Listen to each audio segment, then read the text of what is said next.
Hi friends, welcome to my channel. ఈ రోజు మరొక ఇంట్రెస్టింగ్ స్టోరీతో మేము ముందుకు వచ్చాను. ఒక ఊరిలో బాబు చిన్నదైనా చాలా అందంగా రంగులతో కలకలలాడే ఒక గ్రామం ఉండేది.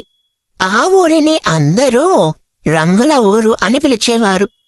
ఎందుకంటే అక్కడ ఉన్న ప్రతి పండు, ప్రతి కూరగాయకి ఒక ప్రత్యేక రంగు ఉండేది. టొమాటో ఎరుపుగా మెరిసిపోతూ ఉండేది. దోసకాయ పచ్చగా చలదనాన్ని ఇస్తూ ఉండేది. వంకాయ ఊదా రంగులో శాంతంగా ఉండేది. క్యారెట్ నారింజ రంగులో కాస్త ఉత్సాహంగా ఉండేది. అరటి పసుపు రంగులో సంతోషంగా ఉండేది. ఇంకా యాపిల్ కూడా అలానే ఆకర్షణీయంగా కనిపించేది. పుచ్చకాయ బయట పచ్చగా, లోపల ఎరుపుగా ఉండేది. మొదట్లో బాబు అందరూ కలిసి చాలా ఆనందంగా ఉండేవారు. ఎవరు ఎవరిని కంపేర్ చేసుకోరు.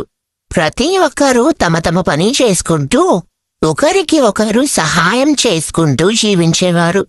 ఆ ఊరిలో హార్మోనీ, ఫ్రెండ్షిప్ చాలా స్ట్రాంగ్గా ఉండేది. కానీ ఒకరోజు చిన్నగా మొదలైన ఒక మాట ఆ ఊరిని పూర్తిగా మార్చేసింది. ఒకరోజు కొత్తగా వచ్చిన కొంతమంది ఫ్రూట్స్ ఒక చోట కూర్చొని మాట్లాడుకుంటున్నారు. బ్రైట్ కలర్ ఉన్న వాళ్ళనే అందరూ ఇష్టపడతారు. డార్క్ కలర్ వాళ్ళని ఎవరూ పట్టించుకోరు అని క్యాజువల్గా అన్న మాటలవి. మెల్లగా ఆ మాటలు ఊరిలో స్ప్రెడ్ అయ్యాయి. మొదట ఎవరూ సీరియస్గా తీసుకోలేదు. కానీ ఆ మాటలు మెల్లగా ప్రతి ఒక్కరి మనసులో పడిపోయాయి. టొమాటో ఒకరోజు మిర్రర్లో చూసుకొని నేను రెడ్ కాబట్టి అట్రాక్టివ్ అని అనుకుంది. దోసకాయ గ్రీన్ అంటే ఫ్రెష్నెస్ అని ఫీల్ అయింది. వంకాయ మాత్రం సైలెంట్గా నేను డార్క్ కాబట్టి నన్ను ఎవ్వరు పట్టించుకోవట్లేదేమో అని బాధపడింది. క్యారెట్ కూడా ఆరెంజ్ కాబట్టి కొంచెం ఇగ్నోర్ చేస్తున్నారు అని అనుకుంది. ఇలా చిన్న చిన్న థాట్స్ పెద్ద డిఫరెన్సెస్గా మారిపోయాయి. కొద్ది రోజులకి ఊరిలో గ్రూప్స్గా ఏర్పడ్డాయి. Red group, green group, yellow group, dark group. ఇలా అందరూ తమ తమ కలర్ మీద గర్వపడటం మొదలుపెట్టారు. ముందు కలిసి ఉండేవాళ్ళు ఇప్పుడు కంపేర్ చేసుకోవటం మొదలుపెట్టారు. టొమాటో ఒకరోజు అన్నది, రెడ్డే బెస్ట్, అందరూ నన్ను చూస్తారు. దోసకాయ వెంటనే అంది, గ్రీన్ అంటేనే ఫ్రెష్నెస్, మేమే బెయిన్ అని కౌంటర్ ఇచ్చింది. వంకాయ మాత్రం సైలెంట్గా ఉండిపోయింది. కానీ లోపల చాలా బాధపడింది. ఇంకా క్యారెట్ కూడా ఫెయిల్ అయింది. అరటి కూడా ఎల్లో అంటే హ్యాపీ కలర్, కానీ ఎవరు సీరియస్గా తీసుకోవట్లేదు అని అనుకుంది.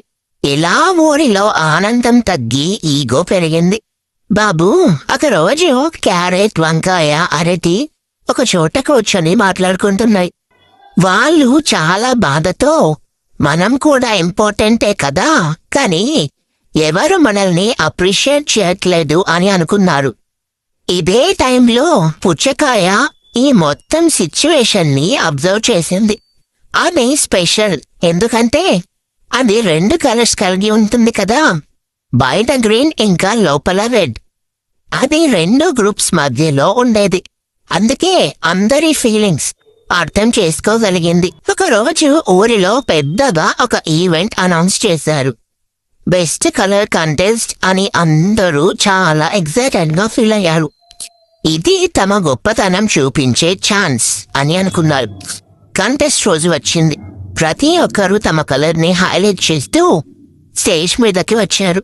టొమాటో తన రెడ్ కలర్ గురించి చెప్పింది, నేను అట్రాక్టివ్ అని.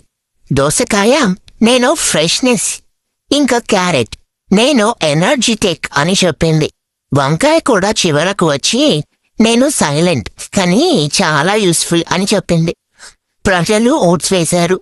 కానీ చివరికి రిజల్ట్ వచ్చేసరికి క్లియర్ విన్నర్ లేరు. ఓట్స్ అన్నీ ఆల్మోస్ట్ ఈక్వల్గా ఉన్నాయి. అందరూ కన్ఫ్యూజ్ అయ్యారు, మరి బెస్ట్ ఎవరు అని. మళ్ళీ గొడవ మొదలైంది. అదే టైంలో పుచ్చకాయ ముందుకు వచ్చింది. అది చాలా కామ్గా మాట్లాడటం మొదలుపెట్టింది. మీరందరూ కలర్ కోసం ఫైట్ చేస్తున్నారు, కానీ మీలో ఉన్న వాల్యూ గురించి ఎవరు మాట్లాడటం లేదు అని అంది. అందరూ ఒకసారిగా సైలెంట్ అయ్యారు. పుచ్చకాయ మళ్ళీ చెప్పింది, టొమాటో రెడ్ కాబట్టి కాదు, అది హెల్త్ కి యూస్ఫుల్ కాబట్టి ఇంపార్టెంట్. క్యారెట్ ఆరెంజ్ కాబట్టి కాదు, అది ఐస్ కి హెల్ప్ చేస్తుంది కాబట్టి. ఇంకా కుకుంబర్ గ్రీన్ కాబట్టి కాదు, అది బాడీని కూల్ చేస్తుంది కాబట్టి ఇంపార్టెంట్. ఇంకా బ్రింజల్ డార్క్ కాబట్టి కాదు, అది కూడా కుకింగ్ లో ఇంపార్టెంట్ అని ఒక్కొక్కరిని ఎక్స్ప్లెయిన్ చేసింది. ఆ మాటలు విన్న అందరికీ గట్టిగా తాకాయి. వాళ్ళు బయట కలర్ మీద ఫోకస్ పెట్టి లోపల ఉండే వాల్యూని ఇగ్నోర్ చేశారు అని. టొమాటో తలరించుకుంది. నేను ఓవర్ అయ్యాను, నేను అట్రాక్టివ్ అని ఫీల్ అయ్యా అని అంది. దోసకాయ కూడా నేను కంపేర్ చేశాను అని అంది. ఇంకా మిగతా వాళ్ళు కూడా మేము ఫీల్ అయ్యాము కానీ ఓవర్గా మాట్లాడలేదు అని చెప్పారు. చివరికి అందరూ ఒక విషయం అర్థం చేసుకున్నారు. కంపారిజన్ వల్ల డిఫరెన్సెస్ వస్తాయి, రెస్పెక్ట్ వల్ల యూనిటీ వస్తుంది. ఆ రోజు నుంచి ఊరిలో ఒక కొత్త రూల్ పెట్టారు, కలర్ కాదు కంట్రిబ్యూషన్ ఇంపార్టెంట్ అని. అందరూ మళ్ళీ కలిసి వర్క్ చేయటం స్టార్ట్ చేశారు. ఎవరు ఎవరిని కలర్ బేస్ మీద జడ్జ్ చేయలేదు. కొద్ది రోజులకి ఊరు మళ్ళీ ఆనందంగా మారింది. ఈసారి రంగుల వల్ల కాదు, వాళ్ళ మధ్య ఉన్న అండర్స్టాండింగ్ వల్ల. పుచ్చకాయ సైడ్లో నించుని అన్నిటినీ చూసి చిన్నగా నవ్వుకుంది. ఎందుకంటే అది ఒక విషయం తెలుసుకుంది, డైవర్సిటీ అనేది ప్రాబ్లం కాదు, అది స్ట్రెంగ్త్ అని. అవును ఫ్రెండ్స్, కలర్ ని చూసి మోసపోకండి. ఫైనల్ గా మొరల్ ఆఫ్ ద స్టోరీ ఏంటి అంటే, బయట కనిపించే రంగుల మీద ఆధారపడకూడదు. మనిషి విలువ తన పనిలో ఉంటుంది. కలిసి ఉంటే నీ జీవితం అందంగా ఉంటుంది. మీకు ఇంకా ఇలాంటి స్టోరీస్ కావాలి అంటే నా ఛానల్ ని సబ్స్క్రైబ్ చేసి అలాగే బెల్ ఐకాన్ కూడా క్లిక్ చేయండి. లైక్ చేయండి, షేర్ చేయండి. Thanks for watching. Bye friends.